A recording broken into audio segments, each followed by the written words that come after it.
Jisu ni mi fir pa bia akam mi kha apong pa ni athainan apong pa cha sulam zai matangelo tu zani pathian bia ka chem mi he acheu cha chen sulam ngai nan nan di lak te ni nan thainan acheu cha chen mit ku thot nak ja tu tiang he chim loi mai ko nga aba ha lo mo atimi jong lo kho se a thu san lo a kharwa hallo tak tak a si ok se valai si cha I pum ve lang mang ko na cha na phak han lo pau chuk hi Jisu ni mi fir pam bia kam mi o he khatalai pani fiang ten a thai ama cha silo me he a fak tak tak se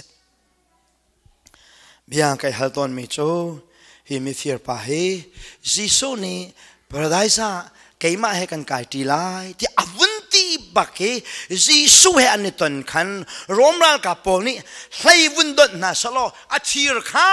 vun phong na salo ambulance in sizunga klikpi na salo amala rung vel de kha vun khop na salo hi pa je da to lai den ro swal thatam che bakasako Adam nuwa azuding hoy po sina miswal pol na sina kaltanin vemu ka koile na swalte na zai man selo Keimah hi kachua katen lumai miswal bak kasi zuka ding sakai thonga katla adong nakbika crossa an ka khene Jisu e kan tong an ka phong mi sako kadam ko khoi thoni atilai tia manan ruwa hi miswal crossong an kam mi pa kam nak achau mi pa hi nun nak chan rak ngai salo Evangelist feel te laka evangelist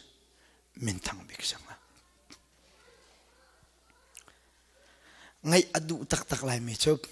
boy pa chan vun ngai ning lo ka chiang le ka mai vun dam tal lo valai chan ka ngai swal sia chon hi ban tuk mi swal do tu pa ji su kong he chim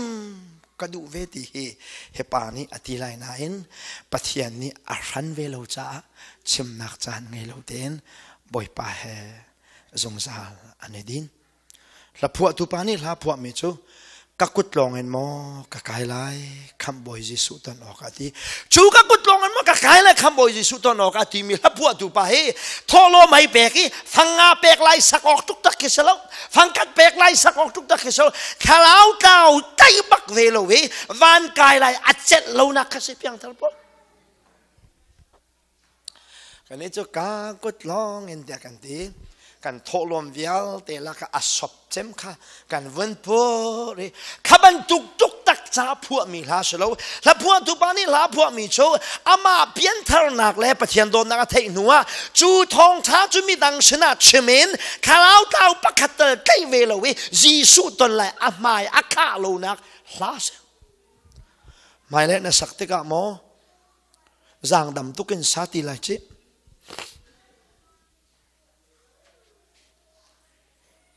Jisu ni bia le mi cho Nihin Keimah he paradise kan hedin ti lai ti ati mi fir pa zong Nihin angan fa vial te aphil di chan cho Jisu o athai liao chan he se Bible cha thiam mi ni an chim ton mi nan sena nol ko du mi cho van in kan krun te ka athusan bak mi thil pani umlai ti anti nan akan lau tar tu ngading thil pakhat umlai pani umlai di se pakhat chu van akai lai lo kan ti mi na van an kai lai mi hile van akai lai kan ti mi na an kai lai lo mi hi si